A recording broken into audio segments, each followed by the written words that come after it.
안녕하십니까, 문톨란TV입니다. 신년 초 총리 정세균이 자신의 페이스북에 올린 글이 묘한 파장을 낳고 있습니다. 정세균이 트럼프 지지자들의 의사당 난입 사태를 보며 느낀 심정을 페이스북에 올렸는데, 그 내용이 현 문재인 정권의 국정운영 행태 비판과 연결 지을 수 있는 부분이 적지 않아 관심을 모으고 있습니다. 정세균은 9일 미국 의회 난입 사태를 언급하며 묘한 기시감이 든다고 밝혔습니다. 기시감이란 언제 어디에선가 이미 경험한 것처럼 친숙하게 느껴지는 것을 의미하는데, 그 뒤에 이어진 페이스북 내용들과 연결시켜 보면 이날 페이스북의 전체적인 내용이 문재인 정권의 잘못된 국정운영 행태를 지적한 것으로 충분히 읽혀집니다. 그는 페이스북 글에서 국민을 차별하고 편가르며 선동하는 정치는 민주주의의 적이라고 강조했습니다. 문재인 정권의 국정운영 행태에서 가장 비판받는 부분 중 하나가 바로 국민을 차별하고 편가르고 선동하는 정치라는 점에서 정세균의 이 글은 친문 강성 지지층에 휘둘리고 또 그들을 이용해 상대편을 공격하는 국정을 펼치고 있는 문재인과 현 문재인 정권의 행태에 대한 비판적 입장을 드러낸 것으로도 해석될 수 있습니다. 이는 최근 자신이 단세포적 논쟁에서 벗어나야 한다며 겨냥했던 이재명이나 문재인의 예스맨 행태를 보인다는 평가를 받는 이낙연과 차별을 우회적으로 드러내려 한 것으로 보입니다. 정세균은 또 설득보다 더 쉬운 것이 선동이고 대화보다 더 쉬운 것이 독단이라며 독선과 불통의 정치는 종국의 국민 불행으로 귀결되는 것이 역사의 증명이라고도 썼습니다. 내용 모두가 국민과 야권이 현 문재인 정권의 국정 행태를 비판할 때 드는 사유들입니다. 총리 정세균의 이런 태도는 1차적으로는 그가 최근 들어 라디오에도 출연하고 또 페이스북에도 글을 올리는 등의 행보를 한 모습을 봤을 때 다른 대선 주자들에 비해 크게 뒤처지는 자신의 지지도를 끌어올리려는 의도가 숨어 있다 볼 수 있고, 무엇보다 빼놓을 수 없는 점은 문재인 정권이 임기 말로 다가가고 있고 대선이 1년 앞으로 다가왔고 국정 지지도가 30%대 고착화 현상이 나타나면서 그간 입 밖으로 낼 수 없었던 문 정권의 잘못된 국정 행태에 대한 비판의 목소리가 여권 내부에서 본격화하는 것으로 볼 수 있습니다.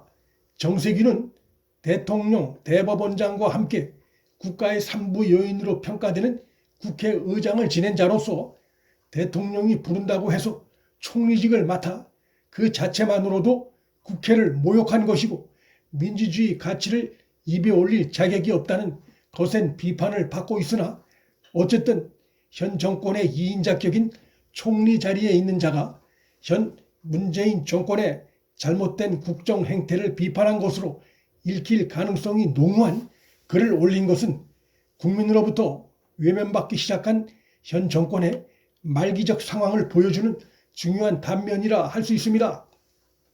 이런 가운데 대통령 문재인이 추미애에 이어 정세균에게도 휘둘리는 듯한 양상이 나타나 주목됩니다. 추미애는 지난달 16일 춘추관에 들러 사의 표명을 하라는 문재인 요청을 무시하고 춘추관을 들르지 않고 그냥 나온 것으로 청와대 관계자 발언으로 보도된 바 있습니다.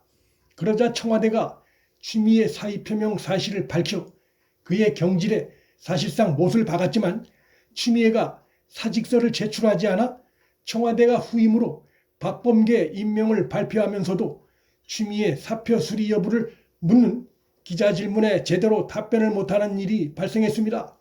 그간 여의도 정치권에선 총리 정세균도 연초 2월 개각 대상에 포함될 것이란 말이 떠돌았습니다. 청와대 고위 관계자도 연초 개각을 통해 문재인 정부를 마지막 책임질 3기 내각의 라인업이 완성될 것이라며 1월이면 취임 1년이 돼가는 정세균이 대선 출마를 위해 2월경에 교체될 가능성이 있다고 발언했었습니다. 정세균이 당내 자신과 가까운 의원들과 정책 모임을 갖기 시작했고, 라디오에 출연하고 페이스북에 글을 올리는 행보 등이 이러한 교체 흐름과 맞물려 해석이 됐었습니다. 그런데 이러한 흐름이 갑자기 총리 정세균의 교체 시기가 재보궐선거가 치러지는 4월 이후가 될 것이란 전망으로 바뀌었습니다. 정세균은 당내 의원들과 갔던 정책 모임도 중단했습니다. 이렇게 되면 2월 문재인 정부 마지막 3기 내각을 꾸며 재보궐선거에도 임하려던 청와대의 계획은 차질이 불가피해집니다.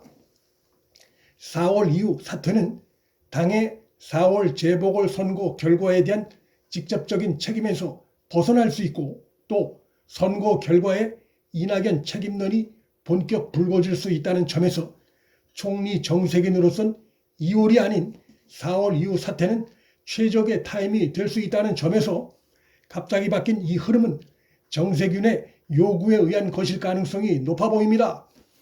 이로써 문재인은 청와대가 나서 사의 표명 사실을 밝혔음에도 사표를 아직도 제출하지 않는 취미의 행태에 발목이 잡혀 있는 것처럼 청와대의 2월 교체설과 달리 정세균 4월 사퇴설이 나도는 건 역시 인사권자인 문재인이 임기 말 자신의 지지도가 추락하면서 당의 다선 의원 출신 장관과 총리의 발목이 잡혀 인사권을 제대로 행사하지 못하고 있는 모양새로 볼 수 있습니다.